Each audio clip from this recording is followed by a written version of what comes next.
എല്ലാവർക്കും steel the ഫ്ലേവറിലേക്ക് സ്വാഗതം. ഇന്ന് ഞാനൊരു വാനില കേക്കിൻ്റെ റെസിപ്പിയാണ് ചെയ്യുന്നത്.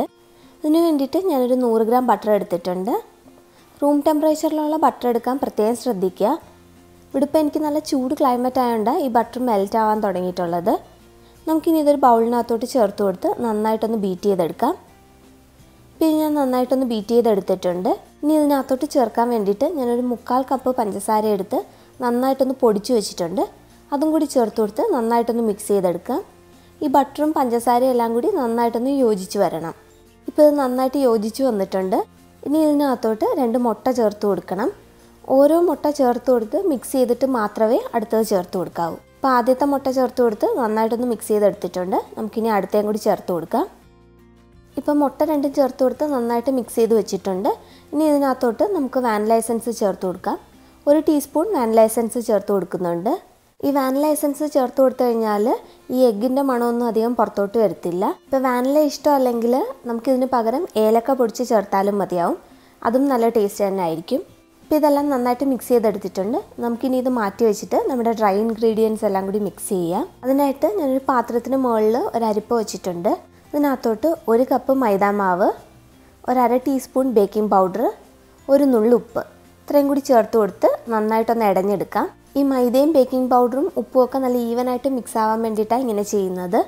സോൾട്ടഡ് ബട്ടറാണ് ഉപയോഗിക്കുന്നതെങ്കിൽ ഉപ്പ് ചേർത്ത് കൊടുക്കേണ്ട ആവശ്യമില്ല. ഇപ്പോൾ ഇതെല്ലാം നന്നായിട്ട് മിക്സ് ചെയ്തെടുത്തിട്ടുണ്ട്. നമുക്കിതിൽ നിന്ന് കുറേശ്ശെ മാവെടുത്തിട്ട് നമ്മൾ മുട്ടയും ബട്ടറും എല്ലാം മിക്സ് ചെയ്ത് വെച്ചതിനകത്തോട്ട് ചേർത്ത് കൊടുക്കാം. മാവ് കുറേശ്ശെ വേണം ചേർത്ത് കൊടുക്കാനായിട്ട്. എല്ലാം കൂടി ഒന്നിച്ച് ചേർത്ത് കൊടുത്തു കഴിഞ്ഞാൽ അത് മിക്സ് ആവാൻ പാടായിരിക്കും. പിന്നെ മാവ് ചേർത്ത് കൊടുത്ത് മിക്സ് ചെയ്യുമ്പോൾ ഓവർ മിക്സ് ചെയ്യരുത്. ലൈറ്റായിട്ടൊന്ന് യോജിപ്പിച്ചെടുത്താൽ മതിയാവും. അപ്പോൾ മാവെല്ലാം നന്നായിട്ട് മിക്സ് ചെയ്തെടുത്തിട്ടുണ്ട്. അപ്പോൾ ഇതൊരു തിക്കായിട്ടുള്ള ബാറ്ററായിട്ട് വേണം റെഡിയാക്കി എടുക്കാനായിട്ട്. ഇനി നമുക്കിതൊരു ബേക്കിംഗ് ട്രേക്കകത്തോട്ട് ഒഴിച്ചു കൊടുക്കാം. ഞാനിന്നൊരു ലോഫ് പാനാണ് എടുത്തിട്ടുള്ളത്. ഇതിനകത്തോട്ട് ആദ്യം കുറച്ച് ബട്ടർ തേച്ച് കൊടുക്കാം. അതിന് മുകളിലായിട്ട് ഞാനൊരു ബട്ടർ പേപ്പറും വെച്ച് കൊടുക്കുന്നുണ്ട്. ഈ പേപ്പർ വെച്ച് കൊടുക്കുമ്പോൾ കുറച്ച് പുറത്തോട്ട് കിടക്കുന്ന രീതിയിൽ വെച്ച് കൊടുത്താൽ നമുക്ക് ഈ കേക്ക് റെഡിയായി വരുമ്പോഴത്തേക്ക് അത് ഈ ടിന്നിൽ നിന്ന് എടുത്ത് മാറ്റാൻ എളുപ്പമായിരിക്കും. ഇനി ഇതിനകത്തോട്ട് നമ്മുടെ കേക്ക് ബാറ്റർ ഒഴിച്ചു കൊടുക്കാം. ഈ ബാറ്റർ ഒഴിച്ചു കൊടുത്തിട്ട് ലെവൽ ചെയ്യേണ്ട ആവശ്യമില്ല. അത് ബേക്കായി വരുമ്പോഴത്തേക്ക് ഈവനായിട്ട് വന്നോളും. പിന്നെ ഇതിനകത്തുള്ള എയർ ബബിൾസ് പോകാൻ വേണ്ടിയിട്ട് ഇത് ഈ കൗണ്ടർ ടോപ്പിലൊന്ന് നന്നായിട്ട് തട്ടി കൊടുക്കുക. നമുക്കിനി ഇത് ബേക്ക് ചെയ്തെടുക്കാം. ബേക്ക് ചെയ്യാനായിട്ട് ഞാനൊരു വലിയ പാത്രം വെച്ചിട്ടുണ്ട്. ഇതിനകത്തോട്ട് ഒരു ചെറിയ ലെയർ ഉപ്പിട്ടിട്ടുണ്ട്. ഒരുപാട് ഉപ്പിട്ട് കൊടുത്തു കഴിഞ്ഞാൽ അടിയിൽ നിന്ന് പെട്ടെന്ന് ചൂട് കയറിയിട്ട് കേക്കിൻ്റെ താഴ്വശം പെട്ടെന്ന് കരിയാൻ തുടങ്ങും. അതിന് മുകളിലൊരു തിരികെയും വെച്ചിട്ടുണ്ട്. ഇനി നമുക്കിതിൻ്റെ അടപ്പ് വെച്ചൊന്ന് മൂടി വെക്കാം. ഈ അടപ്പിൽ ചെറിയൊരു ഹോൾ ഉള്ളതുകൊണ്ട് ഞാൻ ഇച്ചിരി മൈദാമാവ് വെള്ളത്തിലൊന്ന് മിക്സ് ചെയ്ത് വെച്ചിട്ടുണ്ട്. അത് വെച്ചിട്ട് അതൊന്ന് കവർ ചെയ്ത് കൊടുക്കാം. ഇനി ഇത് ഹൈ ഫ്ലെയിമിൽ വെച്ചിട്ട് 10 മിനിറ്റ് നന്നായിട്ടൊന്ന് ചൂടാക്കിയെടുക്കണം. ഇപ്പോൾ 10 മിനിറ്റ് കഴിഞ്ഞിട്ടുണ്ട്. ഇതിനകത്തിപ്പോൾ നല്ല ചൂടുണ്ട്. നമുക്ക് ഈ കേക്ക് ടീനിനകത്തോട്ട് വെച്ച് കൊടുത്തിട്ട് പെട്ടെന്ന് തന്നെ അടപ്പടച്ചു കൊടുക്കണം, അല്ലെങ്കിൽ ചൂട് പുറത്തോട്ട് പോകും. ഇനി ഇതൊരു അരമണിക്കൂർ നമുക്ക് ബേക്ക് ചെയ്തെടുക്കണം. 10 മിനിറ്റ് മീഡിയം ഫ്ലെയിമിലും ബാക്കി 20 മിനിറ്റ് ലോ ഫ്ലെയിമിലും വെച്ചിട്ട് ബേക്ക് ചെയ്തെടുക്കാം. ഇപ്പോൾ ഒരു അരമണിക്കൂർ കഴിഞ്ഞപ്പോൾ ഞാൻ ഗ്യാസ് ഓഫ് ചെയ്തിട്ട് ഒരു 10 മിനിറ്റ് കൂടി ഈ കേക്കിനകത്ത് തന്നെ വെച്ചിട്ടുണ്ടായിരുന്നു.